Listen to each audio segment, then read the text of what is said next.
ना कुछ देखो, ये देखो, ठीक लग रहा है? कौन देखेगा इसको?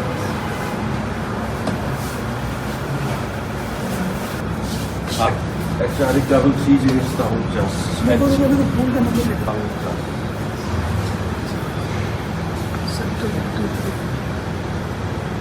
कितने बजे आए थे? 12 बजे।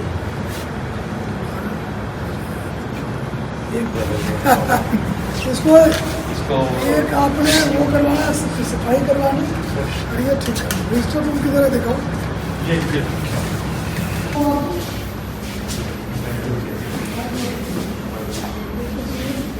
क्या क्या जासूसी करवाना है?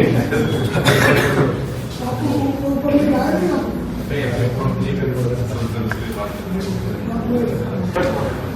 जो एयरपोर्ट पर रहता है उसमें अच्छे रखो। ये रजिस्टर रूम में ये क्यों रखा होगा? ड्यूटी अफसर का है। जो हम समझ रहे हैं साइबर क्राइम वो नहीं है। जैसे मैं बोलूँ मैं सादे कपड़े में आया डिजिटल अरेस्ट का मुकदमा दर्ज कराने, किसी ने मुझे कहा भाग जाओ यहाँ से। नीचे जो मुलाजिम मिला कहा जी सेकेंड फ्लोर पर 24 नंबर कमरे में आयु बैठे। यहाँ आयु मुझे बीड़ी सिगरेट पीता नहीं मिला, वो एक कंप्लेनेंट था उसको हेल्प करता मिला। फिर हमने इनसे बात करी, जो मुझे पहचान गए थे अच्छी बात है, बट इन्होंने बुद्धि की बात करी कि ये दिक्कत ऐसे ऐसे है। जो तंत्र सरकार का है तो साइबर क्राइम विक्टिम के फ्रेंडली है। बिल्कुल सर, है ना? तो वो आज का निष्कर्ष यही है। और 3 चीज पर हम कहीं हम जाते हैं तो 3 दीर्घगामी परिणाम वाले परिवर्तन आने चाहिए। एक तो जैसे कि उसका आईटी एक्ट में कहा डीए कहाँ गए? बैठो डीए साहब। हाँ, ये आईटी एक्ट में ये प्रोविजन है कि अगर बैंक ने ड्यू डिलिजेंस नहीं करा और किसी के पैसे का नुकसान हो गया तो बैंक भरेगा, वो कस्टमर का नुकसान नहीं होगा। तो जो भी हम तफ्सीस करेंगे उसमें हम ये देखेंगे बैंक ने ये किया कि नहीं किया, सो दैट कि बैंक को पैसे भरने पड़े। अभी उनके मुलाजिम को अंदर दे दो, उसको निकाल देते हैं, वो किसी और बैंक में जाके फिर चालू हो जाता है। लेकिन नहीं, और इसको कोई फायदा हुआ नहीं कस्टमर को, जो भी है कंप्लेनेंट है। एक तो वो मुद्दा हमने तय किया सर। उसमें दिल्ली हाई कोर्ट का भी है कि जो अगर एपी के फाइल है, किसी ने क्लिक कर दिया, पैसे निकल गए, तो ये बैंक का नुकसान है जी, उसका नहीं। आईपी की फाइल का ज्यादा ही है। हाँ हाँ, जो भी है जिसमें कि मतलब एक पॉइंट वो हमने उस पर हमें जोर देना है। दूसरा कौन सा था? सुपरदारी की प्रथा जो है कि किसी का पैसा मतलब लेन हो गया, फ्रीज हो गया, अब 4000 रुपये है उसके, कहीं जाओ उतनी फीस देनी पड़ जाए। बिल्कुल, आपने स्कूटर कब्जा में ले लिया, एक लॉयर करना पड़ता है। हाँ, तो सुपरदारी में जितने का स्कूटर में उससे फालतू सुपरदारी का खर्चा वाला आप ही रखो, हमें नहीं चाहिए। तो उसमें एक हाई कोर्ट का आया हुआ है कि भाई मैंने आप जो है बिना एफआईआर दर्ज किए ऐसे मामले को लोक अदालत के सामने से दिलवा सकते हैं। तो उस प्रथा को बढ़ाना, जिसके पैसे रुक गए हैं वो तो मिल जाए। बिल्कुल सर। तो वैसे कितने 136 करोड़ वापस किए हमने इस साल, 198 करोड़ के आसपास का फ्रीजिंग था, 522 करोड़ का टोटल ये था। तो इतना मोटा मोटी उल्टा। तीसरा हम है कि हेड बॉयज एंड गर्ल्स जो स्कूल कॉलेज में है तो उनको स्पीक मैके के थ्रू उनको हम जोड़ेंगे क्लासिकल म्यूजिक से, है ना। एक तो उनके दिमाग में थोड़ा सा ठहराव आए, दूसरा उनके माध्यम से जो ये बातें हैं कि भाई भय और लालच से कुछ नहीं करना। तो जितनी भी विक्टिमाइजेशन क्राइम की है मोस्टली भय या लालच से होता है। तो अगर कभी भी कोई डराए तो पूछ लो पुलिस से कि डरना चाहिए कि नहीं डरना चाहिए। सर, आज किसी भी विक्टिम को अगर कहीं पहुंचता है साइबर क्राइम थाने में, अब उसके लिए क्या हरियाणा में ऐसी वो की जा रही है ताकि वो फ्रीली फ्रेंडली कहीं पहुंच सके जाके? आज मैं इधर था तो एक मन में बात आई कि साइबर थाने चल के देखते हैं वहाँ की स्थिति क्या है। तो मैं प्राइवेट गाड़ी से आया था और नीचे जो मुलाजिम खड़ा था उसने पहचाना नहीं मुझे, पर उसने अच्छे से बात की कि क्यों आए हो। हमने कहा जी मुझे डिजिटल अरेस्ट का मुकदमा दर्ज करवाना है। तो बोला जी सेकंड फ्लोर पर 24 नंबर कमरे में आपको ड्यूटी अफसर मिलेंगे। मैं ऊपर आया तो मुझे यहाँ ड्यूटी अफसर मिले, तो चलो ये तो मुझे पहचान गए थे। तो मैंने पूछा कि जी आप नीचे क्यों नहीं थे? तो बोला जी ये कंप्लेनेंट आया था, इसके पैसे जो थे गलती से किसी अकाउंट में चले गए थे, वो फिर वापस आ गए हैं, ये उनको वापस देना है, इसमें एप्लीकेशन लिखवा रहे थे। तो मेरा जो अनुभव है कि अगर कोई आपको ठगने की कोशिश करे, पर्टिकुलरली साइबर क्राइम में, तो मुझे लगता है कि अगर साइबर क्राइम थाने में आप जाएंगे तो कोई आपको, जो आप सिनेमा में दिखाते हैं कि वहाँ तो पता नहीं क्या होता है, इतना बढ़िया थाना है, कितने मतलब अच्छे व्यवहार के लोग यहाँ पर हैं, तो आके देखेंगे। वैसे भी आया करें, हम जो मैंने को कहा है कि अगर कोई शिकायत नहीं भी दर्ज करना, वैसे ही थाने का विजिट करना चाहते हैं करें, साइबर क्राइम पर चर्चा करना चाहते हैं वो भी करें। तो मेरा ये है कि जैसे ही कोई प्रयास करे साइबर क्राइम में ठगी का या डराए आपको, तो आपने भय और लालच से कुछ नहीं करना है। अगर खुद मन नहीं टिक रहा हो तो पूछ लेते 1930 पर फोन करके, उसको कहते कि देखो जी मुझे इस तरह से कह रहे हैं, आपको क्या लगता है, और उसकी बात पर भरोसा करें। तो ये मुझे लोगों को आपके माध्यम से कहना है। आजकल एपी के फाइल के माध्यम से काफ़ी ज़्यादा लोगों की मतलब दिक्कतें आ रही हैं, उनके पैसे कट जाते हैं, तो कुछ कोर्ट की तरफ से भी आया है, क्या आप लोगों के मैसेज देना चाहिए? उसमें देखो क्लियरिटी है जी कि आईटी एक्ट जो इंफॉर्मेशन टेक्नोलॉजी एक्ट है, उसमें भी क्लियर प्रावधान है कि अगर बैंक ने ड्यू डिलिजेंस नहीं किया और किसी के पैसे को नुकसान हो गया, तो उसका नुकसान नहीं हुआ, बैंक का हुआ जी। तो हमने बात करी अपने अफसरों से, हमने ये तय किया है कि जितने भी मुकदमे हमारे अंडर इन्वेस्टिगेशन या पहले वाले भी हैं, उसमें हम इस एंगल से जरूर जांच करेंगे कि क्या बैंक ने एक कस्टमर का पैसा ट्रांसफर करते समय ड्यू डिलिजेंस किया कि नहीं किया।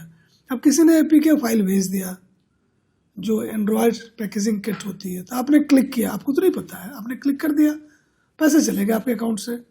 तो बैंक के पास व्यवस्था तो होनी चाहिए कि जब क्लाइंट ने प्रोसेस नहीं किया इनिशिएट, हम क्यों पैसे पे कर रहे हैं।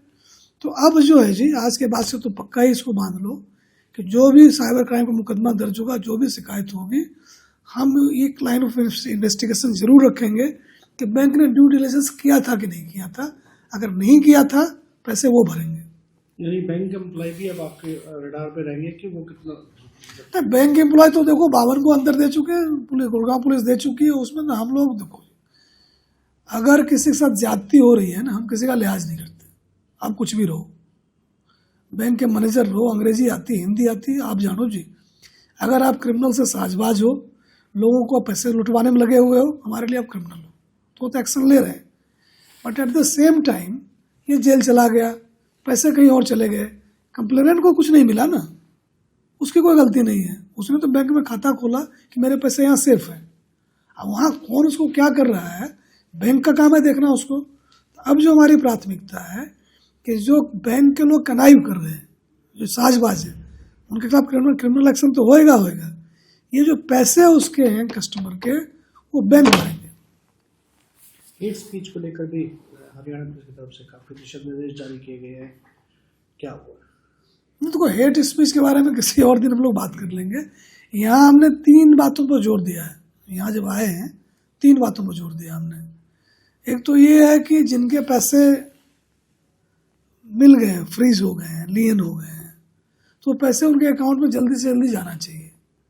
तो छोटे अमाउंट के बारे में ये जो है, हाई कोर्ट के एक ऑर्डर भी आए हुए हैं कि हम बिना मुकदमा दर्ज किए और जो आपका जो सुपरदारी, हाँ, सुपरदारी पर जो क्या उसको बोलते हैं हम लोग, जो नहीं, अभी तो इतनी बार तुम जिक्र कर चुके हैं। नहीं, जो लोक अदालत लगता है, लोकायुक्त तो अलग हो गया। इसको यहाँ से काट देना आप लोग, है ना। तो उसको दोबारा क्या उसको बोलते हो, जो नहीं, लोक अदालत बोलते हैं। हाँ, तो इसको अपना एडिट आप कर लेना। हमारा कि ये जो पहला फैसला तो ये था कि जी हम तफ्सीस में जो ड्यू डिलिजेंस बैंक नहीं करे तो उसके मुलाजिम के खिलाफ जो एक्शन बनता है उसको लेंगे, पैसों की लायबिलिटी बैंक पर डालेंगे, जिससे कि कस्टमर का कोई नुकसान नहीं हो। दूसरा कि एक बार पैसे लियन हो गए, फ्रीज हो गए, तो क्या होता है कि एक अकाउंट के ऊपर कई लोग लियन लगाए बैठे होते, कई बैंक, क्योंकि उसने कईयों को ठगा होता है। तो हरियाणा के जो कंप्लेनेंट हैं उसको पैसा मिले, इसके लिए हम जो एक हाई कोर्ट का जो एक ऑर्डर आया हुआ है कि जो लोक अदालत है, परमानेंट लोक अदालत है, वहाँ आईओ जाके उनसे रिक्वेस्ट कर सकता है कि जो बगैर FIR का कंप्लेंट के बेसिस पर ही इसके पैसे इसको दे देते हैं, तो वो पैसे उनको हम वापस दिलाने का काम करेंगे। एक अवेयरनेस का मुद्दा खड़ा होता है कि भाई लोग को पता नहीं होता है, इसलिए वो ठगे जाते हैं। मेरा इसमें यह कहना है कि लोग लालच और भय से ठगे जाते हैं, जानकारी तो सबको है। ये कौन लोग हैं जो आपको टास्क दे रहे हैं और पैसे कमाने वाले लोग घूम रहे हैं? ऑफलाइन वर्ल्ड में कोई कहता आप मानोगे? पार्क में घूमने गए, किसी ने कहा जी आपको इन्वेस्टमेंट करवा देते हैं, इतने पैसे हो जाएंगे, तो आप नहीं विश्वास करोगे कि ये कौन आदमी होता बोलने वाला। ऑनलाइन ढूंढते रहते हो, तो जो लालच और भय में आप घूम रहे हो, इससे पार पाओ। नहीं तो मिलते तो 2-4 लोग नहीं जी, ऑनलाइन तो हजारों लोग आपके पीछे लगे हुए हैं। तो यहाँ आपने पूरा हेल्दी सेप्टिसिज्म रखना है। जो लोग आपके भला करने का दावा करे, आपको पैसे कमाने का इन्वेस्टमेंट बढ़ाने का, ये ठग है जी, और कुछ है ही नहीं, इनकी सुननी नहीं। सर, सुपरदारी को लेकर भी कुछ डील दी जा रही है ताकि लोगों को आसानी से उनका सामान मिल सके, क्या? तो आपने कहा ही, सुपरदारी में लोक अदालत के माध्यम से छोटे अमाउंट का आयोग खुद ही पैरवी करके दिलवाएगा। बाकी जो बड़े मामले हैं जिसमें कि बैंक की NOC के लिए कोर्ट वगैरह कहते हैं, तो हम बैंक से बात करके प्रोसेस को एक्सपेडाइट करेंगे। लेकिन थोड़ा वक्त तो लग जाता है, 15 दिन, महीने, क्योंकि ये भी तय करना होता है कि पैसा सही आदमी खाते में ही जाए, जब तक सारी चीज़ को नहीं जांच परख करेंगे। अवेयरनेस में एक और चीज़ जो मैं कहना चाहूँगा, जो कि मैंने काइंड ऑफ पंचकुला में हमने ट्राई किया था, कि जो हेड बॉयज एंड गर्ल्स हैं स्कूलों के, इनका एक प्रभाव होता है, पूरा क्लास इनकी सुनता है। तो हम इनको पुलिस के साथ जोड़ना चाहते हैं, और हम ये मानते हैं कि लेक्चर मेथड जो है बहुत ज़्यादा काम नहीं करता।